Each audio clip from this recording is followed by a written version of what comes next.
Apple has announced the iPhone 7 and the iPhone 7 Plus, possibly the most controversial iPhones to be announced so far. So the first thing you'll probably notice about the new phones is that it actually looks incredibly similar to the phones of last year, but there are a few main features which differentiate them, starting with the finishes. The first is jet black, which gives a shiny finish and unfortunately does show up quite a lot of fingerprints and grease if you manage to get those on it. The more matte black is intended as a replacement for the space grey colour. Another new feature is that the two new phones can sense when you're holding up your phone to look at it and automatically turn themselves on. One of the biggest new changes is the fact that there is no longer a 3.5mm circular headphone jack, which used to sit here on the left-hand edge. Apple has done away with that entirely, meaning that if you want to use a wired pair of headphones, you have to plug it into the lightning port, which you usually use your charger in. It also comes with an adapter, so you plug it in there and plug your wired headphones into the circular jack. Apple has created some wireless headphones of its own.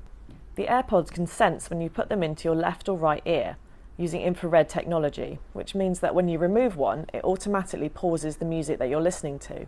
To resume music, simply pop the other back into your ear. The AirPods connect to the iPhone using a version of Bluetooth, which means that when you first open the magnetic case and can put it next to the iPhone, it'll automatically pair, which is significantly less hassle than normal Bluetooth headphones, which involve having to pair it individually through the settings.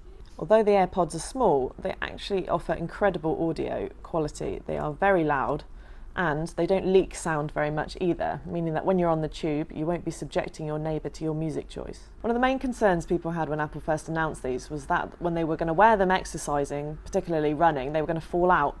I've tested them running and I didn't have any problems. I found they stayed put in my ear and I didn't have to wedge them back in as you do with a lot of other wireless headphones. Moving on to the cameras, Apple's made some pretty big changes as well. Both of the front-facing FaceTime cameras have been upgraded from 5 megapixels to 7 megapixels, taking greater detailed selfies.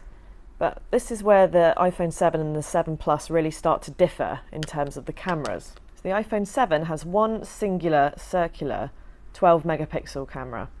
This has been designed to reduce any kind of motion blur when you're taking a picture through its optical image stabilizer, which is something that only the Plus models of iPhones have had in the past. The iPhone 7 Plus has two dual cameras on the back, one telephoto lens and one wide-angle lens. This basically means that the two can work together and draw data from each lens to create combined images of extra high quality. Another advantage of those two cameras on the back is that you can zoom in a lot more than you used to be able to. So by pressing on this new logo down here, you can zoom in up to twice optically, and back again. Or if you fancy zooming in more, just press and touch. You can zoom in up to 10 times digitally. That's 5.3 all the way to 10. Another new addition is a new faster processor, which is designed to make short work of switching between apps or opening up new ones.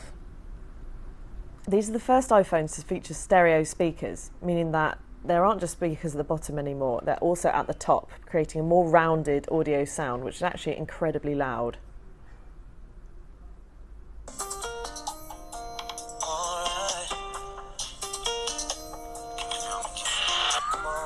The new iPhones are the first to be both water and dust resistant, meaning that you can submerge the iPhone in up to 1 metre of water for around half an hour.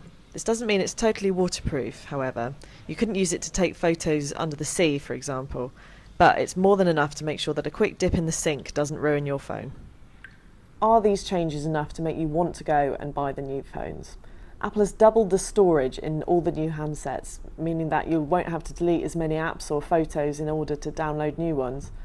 But with prices starting from £599, or if you want it in the jet black finish, you're going to have to pay at least £700 for it. The iPhone 7 Plus, meanwhile, starts at £719 and raises all the way up to £919, meaning that if you're going to invest in one of these, it's going to leave a serious hole in your pocket.